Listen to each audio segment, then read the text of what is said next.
بسم اللہ الرحمن الرحیم۔ السلام علیکم ورحمۃ اللہ وبرکاتہ۔ آج بھی جب نورین کالج سے واپس آئی تو اس کے چہرے کی رنگت اڑی ہوئی تھی۔ وہ آتے ہی کمرے میں گھس گئی۔ عفت کو بیٹی پر شک ہوا مگر پوچھنے کی بجائے وہ بیٹی پر نظر رکھنے لگی۔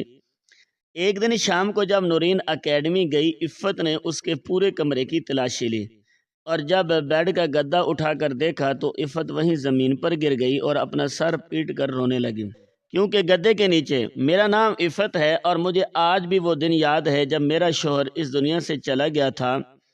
میری گود میں 2.5 سال کی بیٹی نورین تھی اور میرے سسرال والے میری شادی میرے رنڈوے جیٹ سے کرنا چاہتے تھے، جس کے بارے میں کوئی پتہ نہیں تھا کہ اس کی بیوی اس کی وجہ سے شاید اس دنیا سے گئی تھی یا کوئی بیماری تھی، کیوں کہ غلطی سے میرے شوہر نے میرے نام کوئی 2.5 مرلے کا مکان کر دیا تھا دوسرے علاقے میں، اور اس کو واپس لانے کے لیے یہ لوگ چکر چلا رہے تھے کہ اب تم اکیلی ہو، یہ اس گھر کی بیٹی ہے یعنی نورین، تم اپنے جیٹ سے شادی کر لو، اس کی بھی کوئی بیوی نہیں ہے۔ مجھے ان کی ہر بات کے پیچھے صرف وہ چھوٹا سا مکان دکھائی دیتا تھا۔ ان کی نظریں مجھ پر نہیں تھی بلکہ اس مکان پر تھی جو میرے شوہر نے میرے نام کیا تھا۔ میری ساس بار بار ایک ہی بات دہراتی تھی، دیکھ عفت، یہی تیرے حق میں بہتر ہے۔ میں نے دھیمی آواز میں کہا، میرے حق میں کیا بہتر ہے یہ فیصلہ میں خود کروں گی۔ میرا جیٹ خاموش بیٹھا مجھے دیکھتا رہتا تھا۔ اس کی خاموشی مجھے اور بھی ڈراتی تھی۔ اس کی پہلی بیوی کے بارے میں جتنی باتیں میں نے سنی تھی وہ سب میرے ذہن میں گھوم رہی تھی اور میرا دل گواہی دے رہا تھا کہ اگر میں نے آج ہار مان لی تو میری اور میری بیٹی کی پوری زندگی تباہ ہو جائے گی۔ میرا جو شوہر تھا وہ بھی اسی خاندان کا تھا لیکن پھر بھی میرے ساتھ اچھا تھا۔ میں جانتی تھی کہ وہ ان سب میں اچھا ضرور تھا لیکن یہ سب اچھا نہیں ہے۔ اس وقت میری عمر بھی کم تھی اور میرا جو جیٹھ تھا وہ عمر میں بڑا تھا۔ میں نے کہا کہ میں اس سے شادی نہیں کروں گی اور میں جا رہی ہوں اپنے گھر میں رہنے، اپنا سامان لے کر، جس کو جو مسئلہ ہے وہ اپنے پاس رکھے۔ میرا شوہر اس دنیا سے چلا گیا ہے اور اس نے یہ گھر اس لیے لیا تھا تاکہ وہاں پہ جا کے رہ سکیں، اور اب میں اور میری بیٹی وہاں پہ رہیں گے۔ میری بات سنتے ہی میری ساس غصے سے کھڑی ہو گئی اور بولی، تو اپنے آپ کو سمجھتی کیا ہے؟ میں نے نورین کو اپنے سینے سے لگا لیا اور کہا، میں صرف ایک ماں ہوں جو اپنی بیٹی کو محفوظ رکھنا چاہتی ہوں۔ میری ساس نے کہا، یوں نہیں ہو سکتا، اس نے گھر ہمارے لیے لیا ہوگا، وہ کبھی الگ نہیں ہونا چاہتا تھا۔ میں نے جواب دیا، اگر وہ الگ نہیں ہونا چاہتا تھا تو پھر مکان میرے نام کیوں کیا تھا؟ میری بات سن کر سب ایک دوسرے کا منہ دیکھنے لگے لیکن کسی کے پاس کوئی جواب نہیں تھا۔ یہ لوگ خود 15 مرلے مکان میں بیٹھے تھے، وہ بھی میرے شوہر نے بنایا تھا، پھر بھی ان کو اس 2.5 مرلے کے مکان کی تکلیف تھی اور میں وہاں سے نکلنا چاہتی تھی کہ مجھے سب لوگ سمجھا رہے تھے، یہاں تک کہ میری امی ابو بھی۔ ایسے نہیں کرو، امی ابو مجھے اپنے گھر تو لے جانا نہیں چاہتے تھے کیونکہ وہاں پر بھائی اور بھابھی کا راج تھا۔ وہ بھائی اور بھابھی کے ڈر سے مجھے وہاں کبھی نہ لے جاتے، لیکن مشورہ دینے کے لیے سب بیٹھے تھے۔ امی نے ایسا سے کہا، بیٹی صبر کر لے، وقت کے ساتھ سب ٹھیک ہو جائے گا۔ میں نے نم آنکھوں سے پوچھا، اگر میں یہاں رہ کر برباد ہو گئی تو پھر کون ذمہ دار ہوگا؟ میرے ابو خاموشی سے سر جھکائے بیٹھے رہے، انہوں نے ایک لفظ بھی نہ کہا۔ اس خاموشی نے میرے دل کو اندر تک توڑ دیا۔ مجھے محسوس ہوا جیسے میں سب کے درمیان موجود ہو کر بھی بالکل اکیلی ہوں۔ اسی دن پتہ چل گیا کہ جب شوہر اس دنیا سے چلا جائے نا تو پھر کوئی اپنا نہیں ہوتا، یا تو آپ کا شوہر آپ کی زندگی میں آپ کا اپنا ہوتا ہے یا پھر وہ آپ کے لیے کوئی چیز بنا جائے تو وہ آپ کی اپنی ہوتی ہے۔ کوئی میرا ساتھ دینے کو تیار نہیں تھا۔ مجھے یاد ہے کہ میرے شوہر کو گئے ہوئے 2 مہینے ہوئے تھے اور یہ لوگ کہتے تھے کہ ہم تمہارا خیال رکھیں گے، اور کوئی مجھے پوچھتا تک نہیں تھا۔ میری بیٹی بیمار ہوئی تو میں اس کو خود ہسپتال لے کر گئی، الٹا مجھ سے سارے گھر کے کام کروا رہے تھے۔ نورین بخار میں جل رہی تھی، وہ میری گود میں بے جان سی پڑی تھی۔ میں نے ساس سے کہا امی جی میں اسے ہسپتال لے جا رہی ہوں۔ انہوں نے بے رخی سے جواب دیا پہلے برتن دو پھر جہاں جانا ہے چلی جانا۔ میں نے کانپتی ہوئی آواز میں کہا میری بیٹی کی طبیعت بہت خراب ہے۔ انہوں نے میری طرف دیکھنا بھی ضروری نہ سمجھا۔ میں نے خود نورین کو گود میں اٹھایا اور پیدل ہسپتال میں چلی گئی۔ وہاں لمبی قطار میں کھڑی رہی، کبھی بیٹی کو چپ کراتی، کبھی اس کے ماتھے پر ہاتھ رکھتی اور دل ہی دل میں دعا کرتی رہی کہ میری بچی ٹھیک ہو جائے۔ گھر واپس آئی تو کسی نے یہ تک نہ پوچھا کہ ڈاکٹر نے کیا کہا ہے، بلکہ مجھے دیکھتے ہی کہا گیا کھانا ابھی تک کیوں نہیں بنا۔ میں خاموشی سے باورچی خانے میں چلی گئی، کیونکہ مجھے معلوم ہو چکا تھا کہ یہاں میرے آنسوں کی کوئی قیمت نہیں۔ ایک دن تو میرے ساس نے کہا کہ اب اس کا شوہر چلا گیا، اب اس کے پر کٹ گئے، اب میں اس کو نوکرانی بنا کے رکھوں گی، اور جب اس کی بیٹی بڑی ہو جائے گی وہ بھی نوکرانی بنے گی۔ بس اس دن میں نے فیصلہ کر لیا کہ میں یہاں نہیں رکوں گی۔ پھر وہ دن بھی آ گیا میری زندگی میں جب میں نے اپنا سامان شفٹ کرنا تھا۔ ظاہر ہے اتنا بڑا سامان میں کیسے شفٹ کر سکتی تھی؟ میرے جہیز کا سامان تھا، بیڈ تھا، فریج تھا، الماریاں تھیں، ٹیبل کرسیاں تھیں اور دیگر بہت ساری چیزیں تھیں، کیونکہ میں نے اپنے شوہر کے ساتھ 5 سال گزارے تھے۔ پہلے 2 سال ہماری اولاد پیدا نہیں ہوئی تھی، اس نے بھی بہت سی چیزیں بنوائی تھی کمرے کی، اور میں ایک ہی چیز چھوڑ کر نہیں جانا چاہتی تھی، کیونکہ یہ ساری میری یادیں تھیں۔ میں ایک ایک چیز کو دیکھتی تو میرے سامنے نصیر کا چہرہ آ جاتا، کبھی اس کی ہنسی یاد آتی، کبھی وہ دن یاد آتا جب ہم دونوں مل کر سامان پسند کرتے تھے۔ میں نے ایسا سے بیڈ پر ہاتھ پھیرا اور دل ہی دل میں کہا میں تمہاری کوئی نشانی یہاں نہیں چھوڑوں گی۔ اپنے دیور اور چھوٹے دیوروں سے کہا کہ ذرا میری مدد کر دو، سامان دوسرے گھر پہنچانا ہے۔ دونوں نے ایک دوسرے کی طرف دیکھا، پھر بے نیازی سے بولے ہمارے پاس ٹائم نہیں ہے۔ میں نے کہا صرف آج کے دن کی بات ہے، اکیلی عورت اتنا سامان کیسے لے جائے گی؟ انہوں نے کندھے اچکاتے ہوئے کہا ہمیں اور بھی بہت کام ہے۔ ان کے جواب نے میرا دل توڑ دیا۔ میں خاموشی سے اپنے گھر میں آ گئی اور بیٹھ کر سوچنے لگی کہ اب کیا کروں۔ میرے پاس اتنے پیسے بھی نہیں تھے کہ مزدور بلا سکوں۔ میں نے کانوں کو ہاتھ لگایا تو سونے کی چھوٹی سی ٹوپس محسوس ہوئی، یہی میری آخری قیمتی چیز تھی۔ میں نے انہیں اتارا، ہتھیلی میں رکھا اور آنکھوں سے لگا لیا، پھر دل مضبوط کر کے بازار کی طرف چل پڑی۔ میں ایک سونار کی دکان پر پہنچی۔ ابھی میں نے ٹوپس نکال کر کاؤنٹر پر رکھے ہی تھے کہ سامنے سے ایک مانوس آواز آئی انشاءاللہ بھابی آپ۔ میں نے چونک کر سر اٹھایا تو سامنے میرے شوہر کا سب سے جگری دوست کھڑا تھا۔ اس کی دکان تھی، اس کا نام حبیب اللہ تھا۔ اکثر ہمارے گھر آتا تھا، میں اس کے لیے کھانا بناتی تھی اور وہ ہمیشہ کہتا تھا بھابی آپ کے ہاتھ کے کھانے کا کوئی جواب نہیں، اور نصیر ہنس کر کہتا تھا یہ میرا دوست نہیں میرا بھائی ہے۔ حبیب اللہ نے حیرت سے پوچھا بھابی یہ ٹوپس کیوں بیچ رہی ہیں؟ میں نے بمشکل خود کو سنبھالتے ہوئے کہا گھر شفٹ کرنا ہے، مزدوروں کے پیسے نہیں ہیں، اس لیے یہ بیچنے آئی ہوں۔ وہ کچھ دیر خاموش رہا، پھر اس کی آنکھیں بھی بھر آئی اور اس نے ایسا سے کہا ابھی تو نصیر کو گئے ہوئے 2 مہینے بھی نہیں ہوئے اور آپ پر یہ وقت آ گیا، کیسے لوگ ہیں وہ؟ میری آنکھوں سے آنسو بہنے لگے۔ میں نے صرف اتنا کہا کہ کوئی میرا ساتھ نہیں دے رہا۔ اس نے فوراً ٹوپس میرے ہتھیلی پر واپس رکھتے ہوئے کہا یہ اپنے پاس رکھیں، ایک بھی چیز نہیں بیچنی، آپ فکر نہ کریں، ہم ابھی آ رہے ہیں۔ میں کچھ سمجھ بھی نہ سکی تھی کہ اس نے فون اٹھایا اور ایک کے بعد ایک اپنے دوست اور کزنوں کو بلانا شروع کر دیا۔ تقریباً آدھے گھنٹے بعد 7-8 مضبوط نوجوان 2 ٹیپو لے کر میرے سسرال کے دروازے پر کھڑے تھے۔ حبیب اللہ نے آواز لگائی چلو بھائی جلدی کام شروع کرتے ہیں، اور سب ایسے لگے جیسے اپنا ہی گھر شفٹ کر رہے ہوں۔ کسی نے الماری اٹھائی، کسی نے فریج سنبھالا، کسی نے بیڈ کھولا، کوئی برتن احتیاط سے پیک کرنے لگا، کوئی ڈریسنگ ٹیبل اٹھا رہا تھا۔ میرے سسرال والے دروازے پر کھڑے سب کچھ دیکھ رہے تھے، مگر کسی نے ایک انگلی تک نہ ہلائی۔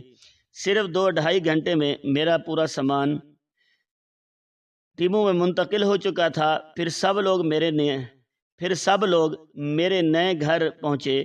2.5 مرلے کا وہ گھر چھوٹا ضرور تھا مگر بہت خوبصورت تھا۔ نیچے 2 کمرے تھے، ایک چھوٹا سا کچن تھا اور اوپر ایک کمرہ بنا ہوا تھا۔ حبیب اللہ نے کہا بیڈ ادھر رکھو۔ دوسرے نے جواب دیا صوفہ ڈرائنگ روم میں اچھا لگے گا۔ تیسرے نے کہا باورچی خانے کا سامان سیدھا کچن میں رکھ دو، بھابھی کو آسانی رہے۔ وہ صرف سامان نہیں رکھ رہے تھے بلکہ پورا گھر سجا رہے تھے۔ بیڈ جوڑ دیا گیا، الماری دیوار کے ساتھ لگا دی گئی، صوفہ اپنی جگہ رکھ دیا گیا، برتن کچن میں ترتیب سے رکھ دیے گئے۔ میں حیرت سے سب کچھ دیکھ رہی تھی، میرے آنکھوں سے بار بار آنسو نکل رہے تھے۔ جب سارا کام ختم ہو گیا تو میں نے جلدی سے شربت بنایا اور سب کے سامنے رکھ دیا۔ میں نے جھجکتے ہوئے کہا میرے پاس آپ لوگوں کو دینے کے لیے کچھ بھی نہیں ہے۔ حبیب اللہ مسکرایا اور بولا بھابھی ہمارا دوست تھا نصیر، ہمارا جگری تھا، اگر اس کے بعد ہم اتنا بھی نہ کر سکیں تو پھر دوستی کس کام کی۔ ایک اور لڑکے نے کہا ہمیں 1 روپیہ بھی نہیں چاہیے۔ دوسرا بولا ہمارے دل آج بھی نصیر کے لیے روتے ہیں۔ حبیب اللہ میرے قریب آیا اور بولا اگر آئندہ کبھی بھی کسی چیز کی ضرورت ہو تو گھبرائیے گا نہیں، آپ کے بھائی ابھی زندہ ہیں، ہمیں نہ یہ کہہ کر اس نے میرے سر پر شفقت سے ہاتھ رکھا، پھر نورین کے سر پر بھی ہاتھ پھیرا۔ نورین معصومیت سے اسے دے کر مسکرا دی جاتی۔ جاتے جاتے حبیب اللہ نے میری ہتھیلی میں 15,000 روپے رکھ دیے۔ میں نے فوراً ہاتھ پیچھے کر لیا اور کہا نہیں، میں یہ نہیں لے سکتی۔ وہ بولا یہ قرض نہیں ہے نہ احسان ہے، یہ اپنے بھائی کے گھر کا حق ہے۔ میں کچھ نہ کہہ سکی، میری آنکھوں سے صرف آنسو بہتے رہے۔ اس دن مجھے یقین ہو گیا کہ اس دنیا میں اچھے لوگ بھی ہوتے ہیں۔ حبیب اللہ اور اس کے ساتھی واقعی بہت اچھے تھے۔ وہ کافی امیر تھے، سونے کا کام کرتے تھے، ان کا بہت بڑا ڈیرا تھا۔ وہ تھوڑے دشمن دار قسم کے لوگ تھے، اس لیے ان کے ساتھ ہمیشہ بہت سے نوجوان رہتے تھے، مگر میرے لیے وہ سب فرشتوں کی طرح آئے تھے۔ انہوں نے جو 15,000 روپے دیے تھے انہی سے میں نے تھوڑا سا راشن خریدا، آٹا، دال، چاول، چینی، چائے اور نورین کے لیے دودھ لیا۔ پھر آہستہ آہستہ گھر کو ترتیب دینا شروع کیا۔ رات ہوئی تو میں نے نورین کو اپنے سینے سے لگا لیا۔ پورے گھر میں خاموشی پھیلی ہوئی تھی، دیواریں نئی تھی مگر دل میں تنہائی بہت پرانی تھی۔ میں نے نصیر کی تصویر نکالی، صاف کی اور دیوار پر لگا دی، پھر اس کے سامنے بیٹھ کر دیر تک روتی رہی۔ میں نے تصویر کو دیکھ کر کہا میں کمزور نہیں پڑوں گی، میں ہماری بیٹی کو اچھا انسان بنا کر دکھاؤں گی۔ رونے میں نہ جانے کب میری آنکھ لگ گئی۔ اس کے بعد میں دوبارہ اپنے سسرال گئی، وہاں سب نے مجھے دیکھتے ہی کہنا شروع کر دیا تم نے بہت غلط فیصلہ کیا ہے۔ میں نے صرف اتنا کہا جو ہونا تھا ہو گیا۔ پھر میں نے کہا میری سلائی مشین یہیں پڑی ہے، وہ مجھے دے دیں۔ انہوں نے بے دلی سے کہا لے جاؤ۔ میں نے اپنی سلائی مشین اٹھائی اور گھر لے آئی۔ گھر پہنچتے ہی میں نے شادی سے پہلے کے اپنے سارے گاہکوں کو پیغام بھجوا دیا کہ میں نے دوبارہ کپڑے سینا شروع کر دیے ہیں۔ شادی سے پہلے میں دن میں 1 سوٹ سیتی تھی اور 700-800 روپے کما لیتی تھی، وہی میرے لیے کافی ہوتے تھے، مگر اب حالات بدل چکے تھے۔ اب میں دن میں 2 سے 3 سوٹ سینے لگی۔ نورین ابھی بہت چھوٹی تھی مگر اللہ نے اسے بہت صبر والا دل دیا تھا۔ وہ اسے اپنے پاس بٹھا دیتی، 2-4 چیزیں اس کے سامنے رکھ دیتی، وہ خاموشی سے کھیلتی رہتی۔ شروع میں تو اس کے پاس کھلونے بھی نہیں تھے، وہ کبھی ڈبوں سے کھیلتی، کبھی چمچوں کو بجا کر خوش ہو جاتی۔ جب کچھ پیسے آنے لگے تو میں نے اس کے لیے 2-4 چھوٹے کھلونے خرید لیے تاکہ اس کا دل لگا رہے۔ میں سلائی مشین چلاتی رہتی اور نورین میرے پاس بیٹھی کھیلتی رہتی۔ یوں آہستہ آہستہ میری زندگی دوبارہ چلنے لگی اور میں نے اپنے ہر آنسو کو اپنی محنت میں بدل دیا۔ یوں پورے 16 سال گزر گئے۔ میرے ماں باپ اس دنیا سے چلے گئے اور لیکن میری ساس ابھی تک زندہ تھی۔ خیر مجھے ان لوگوں سے کوئی مطلب اور واسطہ نہیں تھا، نہ وہ مجھ سے کوئی واسطہ رکھتے تھے، نہ ان 16 سالوں میں انہوں نے کبھی میری خبر لی تھی۔ شروع میں کبھی کبھی دل دکھتا تھا کہ جن لوگوں کے ساتھ میں نے ایک گھر میں زندگی گزاری تھی آج وہ ایسے بے خبر ہو چکے ہیں جیسے میں کبھی ان کی زندگی کا حصہ ہی نہ رہی ہوں۔ لیکن وقت نے مجھے یہ بھی سکھا دیا تھا کہ ہر رشتے کو زبردستی زندہ نہیں رکھا جا سکتا، کچھ رشتے صرف نام کے رہ جاتے ہیں اور پھر خاموشی ہی ان کا انجام بن جاتی ہے۔ میرا کام اچھا چل رہا تھا، میں نے اپنی سلائی کو صرف روزگار نہیں بنایا تھا بلکہ اسے اپنی پہچان بنا لیا تھا۔ صبح فجر کے بعد اٹھتی، گھر کا کام کرتی، پھر مشین کے سامنے بیٹھ جاتی۔ مشین کی مسلسل چلنے والی آواز اب میرے گھر کی پہچان بن چکی تھی۔ آس پاس کی عورتیں کہتی تھی، عفت باجی آپ کے ہاتھ کی سلائی کا جواب نہیں، کوئی سوٹ تنگ کروانے آتا، کوئی نیا جوڑا سلوانے آتا، کوئی شادی کے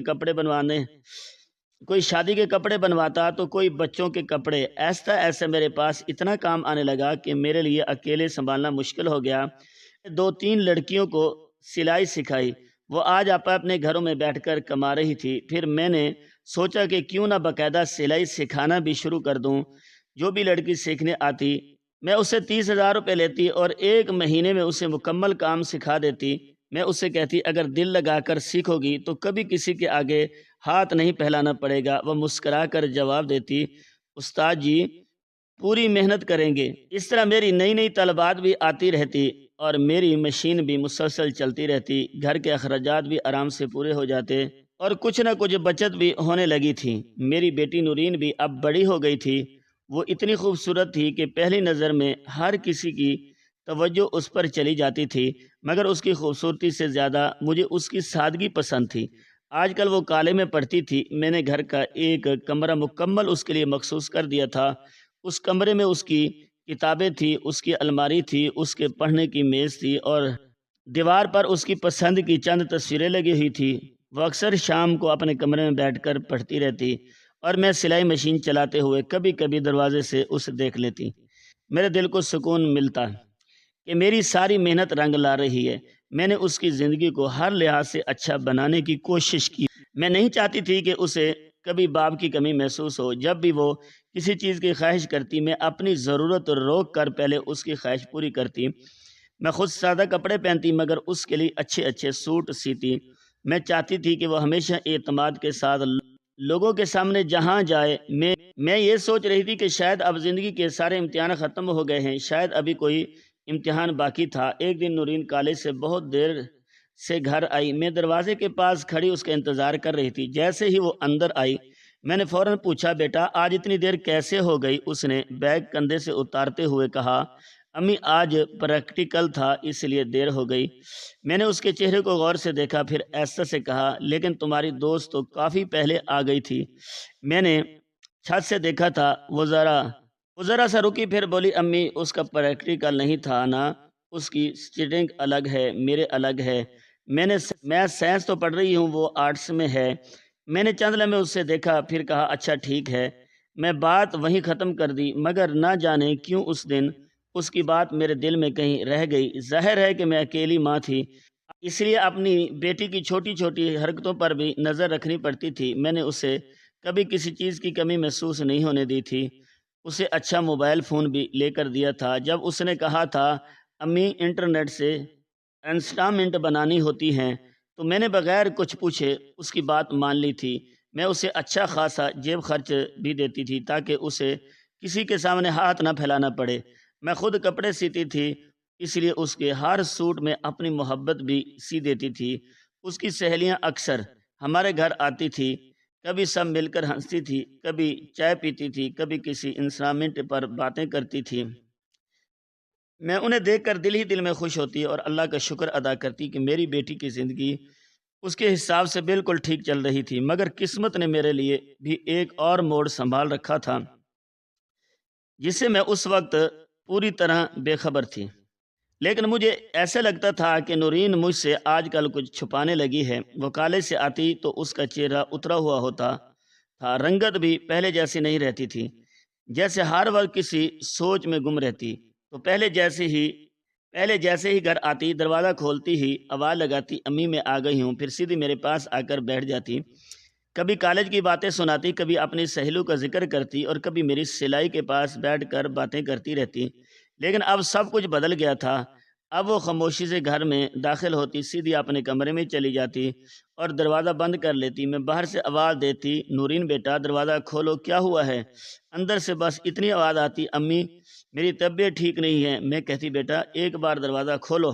وہ جواب دیتی۔ تھوڑی دیر بعد پھر پورا 1 گھنٹہ گزر جاتا، تب جا کر وہ باہر نکلتی۔ میں اس کے ماتھے پر ہاتھ رکھتی تو بخار بھی نہیں ہوتا تھا۔ میں پوچھتی ہاں درد ہو رہا ہے، وہ ایسا سے کہتی پتہ نہیں امی بس دل نہیں لگ رہا۔ میں حیران رہ جاتی، کھانا سامنے رکھتی تو دو چار نوالے کھا کر پلیٹ ایک طرف کر دیتی۔ میں کہتی اتنا کم کیوں کھا رہی ہو؟ وہ مسکرا کر بات بدل دیتی، بس بھوک نہیں ہے۔ پڑھائی بھی پہلے جیسی نہیں رہی تھی، جو لڑکی ہر وقت کتابیں ہاتھ میں رکھتی تھی اب کتابیں کھولتی بھی تو چند منٹ بعد بند کر دیتی۔ اکثر اس کی نظریں موبائل فون پر جمی رہتی، کبھی مسکراتی نہیں تھی بلکہ اسکرین کو دیکھ کر پریشان سی ہو جاتی تھی۔ میں کئی بار اس کے پاس جا کر بیٹھتی۔ میں نے نرمی سے کہا نورین اگر کوئی بات ہے تو مجھے بتاؤ۔ اس نے فوراً کہا کوئی بات نہیں امی۔ میں نے پھر پوچھا کالج میں کس نے کچھ کہا ہے؟ وہ بولی نہیں۔ میں نے کہا پڑھائی کا دباؤ ہے۔ وہ پھر بولی نہیں امی سب ٹھیک۔ ہر بار اس کا ایک ہی جواب ہوتا سب ٹھیک ہے، لیکن ایک ماں سے زیادہ اپنی اولاد کو کون جان سکتا ہے؟ میں اس کی آنکھیں دیکھ کر سمجھ جاتی تھی کچھ بھی ٹھیک نہیں ہے۔ وہ مجھ سے نظریں بھی کم ملانے لگی تھی، اکثر فون ہاتھ میں لیے بیٹھی رہتی اور جیسے ہی میں کمرے میں داخل ہوتی تو فوراً موبائل بند کر دیتی یا ایک طرف رکھ دیتی۔ یہ سب دیکھ کر میرے دل میں عجیب خیال آنے لگے۔ میں سوچنے لگی کہ کہیں میری بیٹی کسی غلط راستے پر تو نہیں چل پڑی۔ اس کا کالج یہاں سے صرف ایک چوک اور ایک گلی کے فاصلے پر تھا۔ وہ روز پیدل چلی جاتی تھی، کبھی محلے کی ایک لڑکی اس کے ساتھ ہوتی، کبھی وہ لڑکی چھٹی کر لیتی تو نورین اکیلی ہی چلی جاتی۔ علاقہ بھی کافی مصروف تھا، مین چوک تھا، ہر وقت لوگوں کی آمد و رفت رہتی تھی، اس لیے مجھے کبھی زیادہ فکر نہیں ہوئی۔ لیکن آج کل اس کی حرکتیں بدل چکی تھی اور میری بے چینی ہر گزرتے دن کے ساتھ بڑھتی جا رہی تھی۔ رات کو سلائی کرتے ہوئے بھی میرا دھیان مشین پر نہیں رہتا تھا۔ سوئی چل رہی ہوتی مگر سوچیں کہیں اور بھٹک رہی ہوتی۔ بار بار ماضی کی وہ آوازیں میرے کانوں میں گونجنے لگتی۔ ایک نے کہا تھا اس لڑکی کے لیے تو نے اپنی جوانی برباد کر دی ہے۔ دوسرے نے تنزیہ کہا تھا دوبارہ شادی کر لیتی تو آج تیرے اپنے اور بھی بچے ہوتے۔ کوئی ہنس کر کہتا دیکھ لینا یہی لڑکی ایک دن تجھے رلائے گی۔ یہ سب باتیں میرے سسرال والوں نے میرے دل میں زہر کی طرح اتاری۔ میں نے اس وقت کبھی ان کی باتوں پر یقین نہیں کیا تھا۔ میں ہمیشہ یہی کہتی تھی میری بیٹی میری دنیا ہے، لیکن اب جب نورین کا رویہ بدلنے لگا تو وہی پرانے تانے میرے ذہن میں گونجنے لگے۔ میں فوراً خود کو سمجھاتی نہیں عفت، اپنی بیٹی پر شک نہیں کرنا چاہیے، لیکن اگلے ہی لمحے دل کہتا اگر واقعی کوئی مسئلہ ہے تو اسے وقت پر جاننا بھی ضروری ہے۔ اسی کشمکش میں کئی دن گزر گئے۔ آخر میں نے دل میں فیصلہ کر لیا اب میں خاموش نہیں رہوں گی، میں نورین پر نظر رکھوں گی تاکہ حقیقت میرے سامنے آ سکے، کیونکہ ایک ماں کی سب سے بڑی ذمہ داری یہی ہوتی ہے کہ وہ اپنی اولاد کو ہر مصیبت سے بچا لے، چاہے اس کے لیے اس کی کتنی ہی سخت آزمائش سے کیوں نہ گزرنا پڑے۔ میں نے اس سے پوچھا مگر اس نے مجھے کچھ نہیں بتایا۔ مجھے صاف محسوس ہو رہا تھا کہ وہ جھوٹ بول رہی ہے، مگر آخر وہ مجھ سے کیا چھپا رہی تھی یہ میری سمجھ سے باہر تھا۔ ایک شام وہ کالج سے واپس آئی تو ہمیشہ کی طرح سیدھی اپنے کمرے میں جانے لگی۔ میں نے آواز دی نورین ادھر آؤ، پہلے میرے پاس بیٹھو۔ وہ بدلی سے آ کر میرے سامنے بیٹھ گئی، مگر اس کی نظریں جھکی ہوئی تھی۔ میں نے نرمی سے اس کا ہاتھ پکڑا اور کہا بیٹا کیا بات ہے؟ کئی دنوں سے تم پہلی جیسے نہیں رہی، مجھ سے کوئی غلطی ہوئی ہے؟ اس نے فوراً سر ہلا کر کہا نہیں امی ایسی کوئی بات نہیں۔ میں نے پھر یہ اداسی کیوں ہے؟ تم کھانا نہیں کھاتی، مجھ سے بات نہیں کرتی، ہر وقت فون میں لگی رہتی ہو، آخر مسئلہ کیا ہے؟ وہ بولی کوئی مسئلہ نہیں امی، بس پڑھائی کا دباؤ ہے۔ میں نے اس کی آنکھوں میں دیکھتے ہوئے کہا تم جھوٹ بول رہی ہو۔ وہ چونک گئی، پھر بولی میں کیوں جھوٹ بولوں گی؟ میں نے کہا کیونکہ میں تمہاری ماں ہوں، تمہارا چہرہ پڑھنا جانتی ہوں، تمہاری آواز سن کر سمجھ جاتی ہوں تم خوش ہو یا پریشان۔ وہ خاموش رہی۔ میں نے پھر کہا اگر کالج میں کسی نے کچھ کہا ہے تو مجھے بتاؤ۔ اس نے نفی میں سر ہلا دیا۔ میں نے پوچھا کہ کسی نے تمہیں تنگ کیا ہے؟ وہ پھر بولی نہیں۔ میں نے کہا پھر آخر بات کیا ہے؟ وہ خاموش رہی۔ میں نے اس کا موبائل دیکھا جو اس کے ہاتھ میں تھا اور کہا کیا اس فون میں کوئی ایسی بات ہے جو تم مجھ سے چھپا رہی ہو؟ اس نے فوراً موبائل اپنے سینے سے لگا لیا اور بولی امی پلیز مجھ پر شک نہ کریں۔ میں نے کہا میں شک نہیں کر رہی، میں ڈر رہی ہوں۔ وہ خاموش بیٹھی رہی۔ میں بار بار پوچھتی رہی نورین مجھ سے سچ بتاؤ آخر کیا بات ہے؟ تم کس بات سے ڈر رہی ہو؟ تم کیوں بدل گئی ہو؟ ہر سوال کے جواب میں وہ صرف ایک ہی بات کہتی، کچھ نہیں امی۔ آخر میرا صبر بھی جواب دینے لگا۔ میں نے قدرے سخت لہجے میں کہا، نورین میری طرف دیکھو اور سچ بتاؤ۔ وہ اچانک تلملائی اور غصے میں بولی، آخر آپ کو کیوں لگتا ہے کہ میں جھوٹ بول رہی ہوں؟ میں نے کہا، کیونکہ تم بول رہی ہو۔ یہ سنتے ہی اس کی آنکھوں سے آنسو بہنے لگے۔ وہ روتے ہوئے بولی، آپ کو مجھ پر اعتماد ہی نہیں رہا۔ میں نے کہا، مجھے تم پر اعتماد ہے مگر زمانے پر نہیں۔ وہ دونوں ہاتھوں سے اپنا چہرہ چھپا کر زور زور سے رونے لگی۔ میں نے اسے سینے سے لگانا چاہا مگر اس نے خود کو پیچھے کر لیا۔ میں نے کہا، بیٹا میں تمہاری دشمن نہیں ہوں، میں تمہاری ماں ہوں۔ اگر کوئی پریشانی ہے تو مجھے بتاؤ، ہم دونوں مل کر اس کا حل نکالیں گے۔ مگر وہ مسلسل روتی رہی۔ میں نے جتنا پوچھا وہ اتنا ہی زیادہ روتی گئی۔ کبھی آنسو صاف کرتی، کبھی چہرہ دوسری طرف کر لیتی، مگر اپنے دل کی بات زبان پر نہ لائی۔ اس رات میری بے چینی پہلے سے کئی گنا بڑھ گئی، کیونکہ اب مجھے یقین ہو چکا تھا کہ نورین ضرور کسی ایسی پریشانی میں ہے جو مجھ سے ہر قیمت پر چھپانا چاہتی تھی۔ مجھے سمجھ آ گیا تھا کہ اب وہ خود سے مجھے کچھ نہیں بتائے گی۔ وہ ہر وقت اپنے کمرے میں ہی رہتی تھی۔ پہلے میرے ساتھ بیٹھتی تھی، باتیں کرتی تھی، چائے پیتی تھی، لیکن اب زیادہ تر وقت دروازہ بند کر کے اندر گزارتی تھی۔ میں نے کئی بار سوچا کہ شاید وقت کے ساتھ خود ہی سب کچھ بتا دے گی، مگر ایسا کچھ نہیں ہوا۔ ایک دن وہ اپنی ایک سہیلی کے گھر گئی اور جلدی میں اپنا فون گھر ہی بھول گئی۔ میں نے فون دیکھا تو دل میں خیال آیا کہ شاید آج مجھے حقیقت کا پتہ چل جائے۔ میں نے فون کھولنے کی کوشش کی مگر اس پر پاس ورڈ لگا ہوا تھا۔ میں نے ایک دو اندازے لگائے مگر فون نہ کھلا۔ چند بار کوشش کرنے کے بعد فون مکمل بند ہو گیا۔ میں نے ایسا سے کہا کہ شاید اس لیے فون گھر چھوڑ گئی ہے کہ اس کے بعد میں نے اس کمرے کی درازیں دیکھی، کتابیں دیکھی، کاپیاں دیکھی، مگر مجھے کچھ نہیں ملا۔ پھر جیسے ہی میں نے بستر اٹھایا تو میری جان ہی نکل گئی۔ نیچے ایک تصویر پڑی ہوئی تھی۔ میں نے کانپتے ہوئے ہاتھوں سے وہ تصویر اٹھائی۔ پہلی نظر میں ایسے لگ رہا تھا جیسے وہ نورین ہی ہو، مگر جتنا غور سے دیکھتی اتنا ہی محسوس ہوتا کہ وہ تصویر اصلی نہیں ہے۔ چہرہ اس جیسا تھا مگر باقی سب کچھ عجیب تھا۔ میرے ہاتھ کانپنے لگے اور دل زور سے دھڑکنے لگا۔ میں پوری شام بے چینی سے اس کے واپس آنے کا انتظار کرتی رہی۔ رات کو جب ہم نے کھانا کھا لیا اور وہ اپنے کمرے کی طرف جانے لگی تو میں نے اسے روک لیا۔ میں نے کہا، نورین آج تم میرے ساتھ بیٹھو۔ وہ خاموشی سے بیٹھ گئی۔ میں نے وہ تصویر اس کے سامنے رکھ دی اور کہا، مجھے سب کچھ مل گیا ہے، آپ سچ سچ بتاؤ یہ کیا ہے؟ اس نے تصویر دیکھی، اس کا چہرہ زرد پڑ گیا۔ چند لمحوں بعد وہ رونے لگی۔ میں نے کہا، بیٹا آپ مجھ سے کچھ مت چھپاؤ۔ اس نے روتے ہوئے کہا، امی جب میں کالج جاتی ہوں نا تو چوک میں ایک لڑکا بیٹھتا ہے، اس کی فریجوں کی دکان ہے۔ میں خاموشی سے سنتی رہی۔ وہ بولی، شروع میں وہ صرف مجھے دیکھتا تھا پھر اشارے کرنے لگا۔ میں نے کبھی اس کی طرف توجہ نہیں دی۔ ایک دن نہ جانے اسے میرا نمبر کہاں سے مل گیا۔ اس نے مجھے پیغام بھیجا، مجھ سے بات کرو، دوستی کرو ورنہ میں تمہیں بہت پریشان کروں گا۔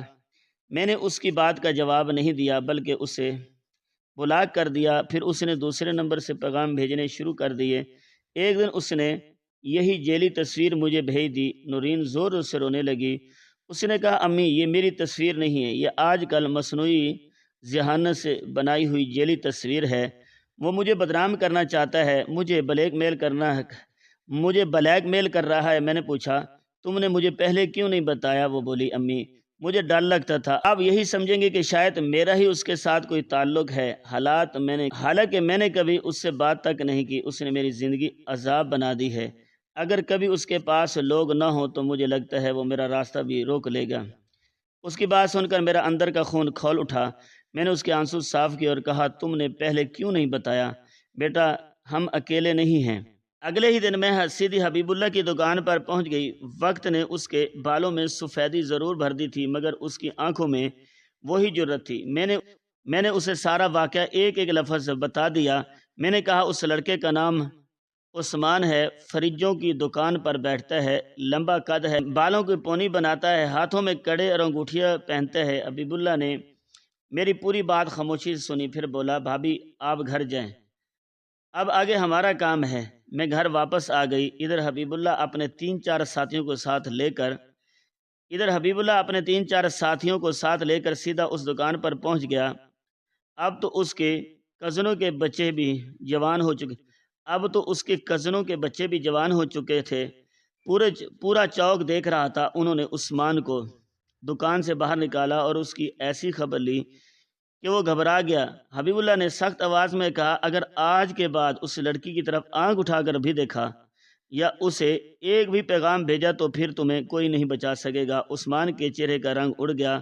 وہ ہاتھ جوڑ کر کہنے لگا، مجھے معاف کر دیں، وہ تو میری بہن جیسی ہے، میں تو ویسے ہی مذاق کر رہا تھا، دوبارہ کبھی ایسی حرکت نہیں کروں گا۔ حبیب اللہ نے اسے آخری بار سخت لہجے میں سمجھایا اور وہاں سے واپس آ گیا۔ جب میں نے ساری بات نورین کو بتائی تو اس نے کئی دن بعد سکون کا سانس لیا۔ اس کے چہرے پر خوف کی جگہ اطمینان نظر آنے لگا۔ اسی دوران اس کے امتحان بھی ختم ہو گئے تھے۔ وہ پہلے ہی میرے ساتھ سلائی سیکھ چکی تھی۔ ایک دن اس نے میرے پاس بیٹھ کر کہا، امی میں نے اب مزید پڑھائی نہیں کرنی، میں آپ کے ساتھ یہی کام کروں گی۔ میں نے اسے دیکھا اور کہا، اگر یہ تمہاری سوچ سمجھ کر کیا ہوا فیصلہ ہے تو میں تمہارے ساتھ ہوں۔ اس دن کے بعد وہ میرے ساتھ مشین پر بیٹھنے لگی۔ ہم دونوں صبح سے شام تک مل کر کام کرتے اور آہستہ آہستہ ہماری زندگی دوبارہ اپنے معمول پر آ گئی اور گھر میں کتنے مہینوں بعد سکون واپس لوٹ آیا۔ اس کے بعد 2 مہینے گزر گئے، زندگی ایک بار پھر اپنے معمول پر آ گئی تھی۔ میں اپنے کام میں مصروف رہتی اور نورین میرے ساتھ سلائی میں ہاتھ بٹاتی تھی۔ ایک دوپہر کے وقت دروازے پر دستک ہوئی۔ میں نے دروازہ کھولا تو سامنے حبیب اللہ کھڑا تھا۔ میں مسکرا کر بولی، آئیے بھائی اندر آئیں۔ وہ ہمیشہ کی طرح مسکراتے ہوئے اندر آیا۔ اس کے چہرے پر وہی اپنائیت تھی جو برسوں پہلے تھی جب اس نے پہلی بار میرا گھر شفٹ کروایا تھا۔ نورین بھی کمرے سے باہر آئی۔ وہ فوراً بولی، السلام علیکم ماموں۔ حبیب اللہ نے ہنس کر کہا، وعلیکم السلام میری بیٹی، کیسی ہے نورین؟ آگے بڑھ کر اس کے ہاتھ سے تھیلا لے لیا اور کہا، آپ بیٹھیں، میں ابھی چائے بنا کر لاتی ہوں۔ یہ پہلی بار نہیں تھا کہ وہ ہمارے گھر آیا ہو۔ ان 16 برسوں میں جب بھی کسی کام کی ضرورت پڑتی تو وہ کبھی راشن لے آتا، کبھی کسی کام میں مدد کر دیتا، کبھی صرف ہمارا حال پوچھنے آ جاتا۔ واقعی ہمیں اپنی بہن اور بیٹی سمجھتا تھا۔ چائے آئی تو چند لمحے ادھر ادھر کی باتیں ہوتی رہی۔ پھر اچانک اس نے میری طرف دیکھا اور بولا، بھابھی آج میں ایک خاص بات کرنے آیا ہوں۔ میں نے حیرت سے پوچھا، خیر تو ہے؟ وہ مسکرا کر بولا، آپ کی بیٹی کے لیے اپنے بیٹے کا رشتہ لے کر آیا ہوں، اگر آپ مجھے رشتہ دے دیں۔ میں چند لمحوں کے لیے خاموش ہو گئی، پھر ہلکی سی مسکراہٹ کے ساتھ بولی، آپ تو کہتے تھے ہم لوگ دشمن دار بندے ہیں۔ وہ زور سے ہنس پڑا، پھر بولا، بھابھی سارے دشمن ختم کر دیے، لوگ دشمن دار ہیں لیکن غیرت مند بھی ہیں۔ نورین میرے گھر میں بہت خوش رہے گی۔ میں نے کہا، پہلے مجھے لڑکے کی تصویر دکھائیں۔ اس نے جیب سے موبائل نکالا اور تصویر میرے سامنے کر دی۔ میں نے غور سے تصویر دیکھی۔ ایک باوقار نوجوان تھا، چہرے پر سکون تھا، آنکھوں میں اعتماد تھا، لباس بھی سادہ تھا۔ حبیب اللہ نے فخر سے کہا، ڈاکٹر بنایا ہے، اس کو اپنے جیسا نہیں بنایا۔ یہ کہہ کر وہ خود ہی ہنسنے لگا۔ میں بھی مسکرا دی اور کہا، آپ جیسا ہوتا تو شاید اور بھی اچھا ہوتا۔ وہ ہنستے ہوئے بولا، بس اب آپ کے سامنے سوالیہ بن کر بیٹھا ہوں، رشتہ دے دیں، آپ لوگوں کو بھی سہارا ہو جائے گا۔ میں نے ایسا سے کہا، مجھے کوئی اعتراض نہیں، لیکن ایک بار نورین سے پوچھ لیتی ہوں۔ وہ فوراً بولا، ارے نہیں بھابھی، میں خود ہی پوچھوں گا اپنی بیٹی سے۔ اس نے بلند آواز میں کہا، نورین بیٹا ذرا ادھر آؤ۔ نورین آ کر خاموشی سے اس کے سامنے بیٹھ گئی۔ حبیب اللہ نے بڑے پیار سے اس کے سر پر ہاتھ رکھا، پھر موبائل میں اپنے بیٹے کی تصویر کھول کر اس کے سامنے رکھ دی۔ وہ نہایت نرم لہجے میں بولا، دیکھ بیٹی، اچھی طرح سوچ کر جواب دینا، جی یہ جو لڑکا ہے نا، میں اس کا باپ نہیں ہوں، میں تیرا باپ ہوں۔ میں تجھ سے پوچھ رہا ہوں، اگر تجھے یہ پسند ہے تو میں تیری اس سے شادی کرا دوں۔ یہ الفاظ سنتے ہی میری آنکھوں میں آنسو آ گئے۔ میں نے زندگی میں پہلی بار کسی غیر مرد کو اپنی بیٹے کے لیے اتنی سچی محبت سے بات کرتے دیکھا تھا۔ نورین نے نظریں جھکا لی، اس کے چہرے پر شرم بھی تھی اور سکون بھی۔ چند لمحے خاموش رہنے کے بعد اس نے دھیرے سے کہا، اگر گھر میں میری شادی ہو کر جا رہی ہو، وہاں پر آپ میرے باپ بن کر ہی رہیں گے، پھر مجھے کیا مسئلہ؟ حبیب اللہ کی آنکھیں نم ہو گئی۔ وہ خوشی سے بولا، شاباش، تو نے تو اپنی ماں کی تربیت کا حق ادا کر دیا بیٹا، ارے میں ہی تیرا باپ بن کر رہوں گا۔ اور کہا، میں تیرا باپ، اگر یہ ڈنگر تجھے کوئی بھی بات کہے، تجھے پریشان کرے تو مجھے بتانا، پھر میں اس کے ساتھ کیا کروں گا، یہ کہہ کر وہ خود ہی زور سے ہنس پڑا۔ نورین بھی ہنس دی اور میں بھی برسوں بعد دل کھول کر مسکرا دی۔ اس دن رشتہ طے ہو گیا۔ چند دن بعد دونوں خاندان ملے۔ حمزہ نے پہلی ملاقات میں مجھے سلام کیا اور میرے سامنے ادب سے بیٹھ گیا۔ اس کی گفتگو میں تکبر نہیں تھا۔ میں نے دل ہی دل میں اپنے شوہر کا شکر ادا کیا کہ ہماری بیٹی کے لیے اتنا اچھا انسان مل گیا۔ تیاریوں کا آغاز ہو گیا۔ میرے چھوٹے سے گھر میں پھر سے رونقیں لگ گئی۔ جہاں کبھی صرف سلائی مشین کی آواز سنائی دیتی تھی، وہاں اب ہنسی خوشی کی آوازیں گونج رہی تھی۔ نورین کے کپڑے میں نے اپنے ہاتھوں سے سیے۔ ہر جوڑے میں نے اپنی محبت اور دعا سی دی۔ حبیب اللہ نے کسی چیز کی کمی نہیں آنے دی۔ وہ بار بار کہتا تھا، بھابھی یہ میری بھی بیٹی ہے۔ شادی کا دن آیا تو میرا گھر روشنیوں سے جگمگا رہا تھا۔ نورین دلہن بنی تو مجھے لگا جیسے میری گود کی وہ چھوٹی سی بچی آج واقعی بڑی ہو گئی۔ میں نے اسے گلے لگایا، وہ پھوٹ پھوٹ کر رونے لگی۔ میں نے اس کے کان میں کہا، بیٹا خوش رہنا۔